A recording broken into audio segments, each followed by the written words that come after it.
Wapa nguvu azimiao, humwongezea nguvu yeye asiyekuwa na uwezo. Mstari wa 30, hata vijana watazimia na kuchoka, na wanaume vijana wataanguka.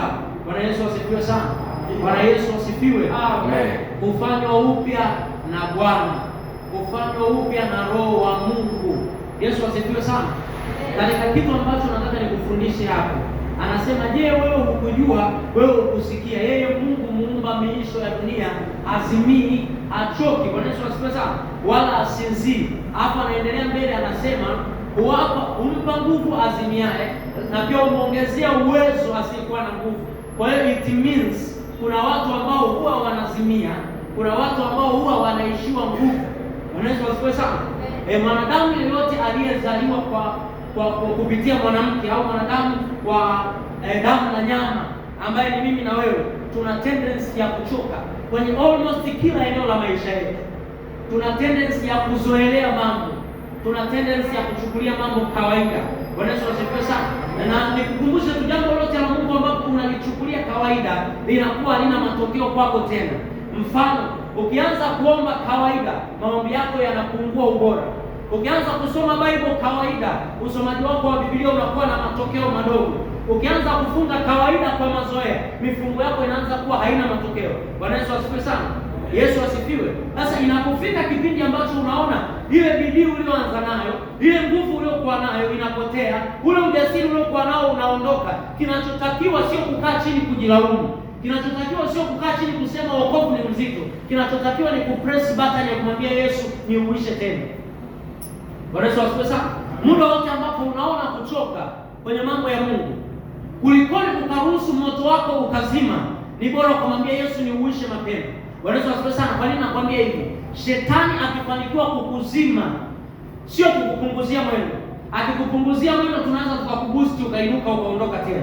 Lakini atakapofanikiwa kukuzima totally, Bwana Yesu asifiwe sana, ni ngumu kuja kuamka tena, hasa kwenye maeneo ya msingi kama eneo la maombi, kusoma neno, kutunza utakatifu, mifungo. Akifanikiwa kuzima ule moto wa kufanya hayo mambo, kuja kuinuka ni ngumu, kwa sababu shetani anajua kabisa Mkristo yeyote anayeomba ni hatari. Shetani anajua kabisa Mkristo yeyote anayefunga ni hatari. Shetani anajua kabisa Mkristo anayetoa muda kwenye neno ni hatari. Shetani haogopi tu kila Mkristo. Bwana Yesu asifiwe sana. Sio kila Mkristo shetani anayemwogopa. Kuna watu ni mabest friend wa shetani, na hata wao wenyewe wanajijua. Ukimsikia kwenye maongezi yake atakwambia shetani akanipitia. Sababu shetani ni best friend wake. Bwana Yesu asifiwe sana. Sasa shetani hawezi akamwogopa best friend wake. Lakini kuna watu shetani anawaogopa. Muda wote wako moto. Ndio maana kitabu cha Mambo ya Walawi anakwambia moto wa madhabahu utatunzwa wake daima.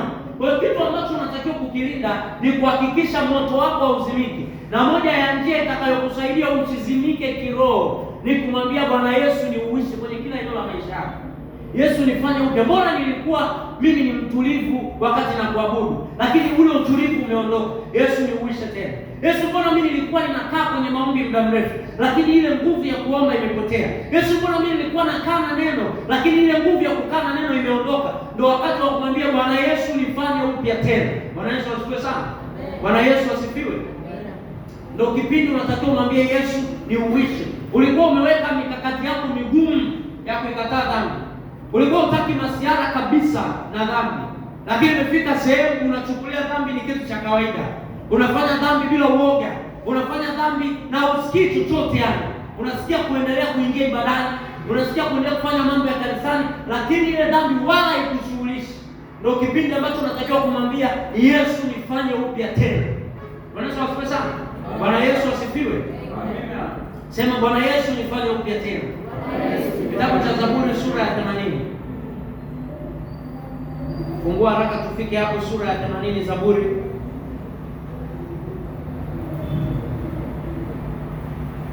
Wow. Na ule mstari wake mzuri wa 18. Natamani ufike hapo tusome wote kwa sauti kubwa.